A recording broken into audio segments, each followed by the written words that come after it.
Hello friends, অনেক সময় আমাদের স্মৃতিশক্তি দুর্বল হওয়ার কারণে আমরা কোনো বিষয় সহজে মনে রাখতে পারি না, বা কিছুদিন মনে রাখলেও কিছুদিন পর সম্পূর্ণই ভুলে যাই। আজকে আমরা যে কোনো বিষয় মনে রাখার জন্য এমন দুটি টেকনিক শিখব যার মাধ্যমে আমরা কোনো বিষয় সহজে মনে রাখতে পারবো।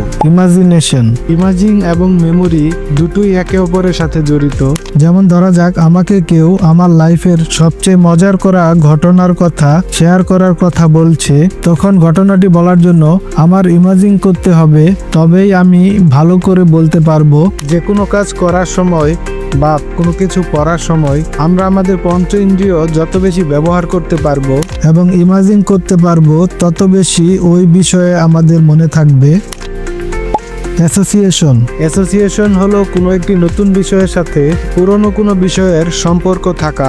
যখন কোনো বিষয়ের সাথে সম্পর্ক আছে এমন কিছু না ইমাজিন করতে পারি, তখন সেটি মনে রাখা কষ্টকর হবে। তাই ইমাজিন করে অ্যাসোসিয়েশন খুঁজে নিতে হবে, তবেই মনে থাকবে। যদি আপনি কোনো একটি প্যারাগ্রাফ, লেটার, কম্পোজিশন ইত্যাদি মুখস্থ রাখার জন্য ওই বিষয়ের উপর ইমাজিন ও অ্যাসোসিয়েশন রাখতে পারেন, তাহলে সহজেই ওই বিষয়গুলো আপনার মনে থাকবে। এভাবে যদি যে কোনো বিষয় আমরা পড়তে পারি, তাহলে আমাদের সহজেই যে কোনো বিষয় মুখস্থ হয়ে যাবে।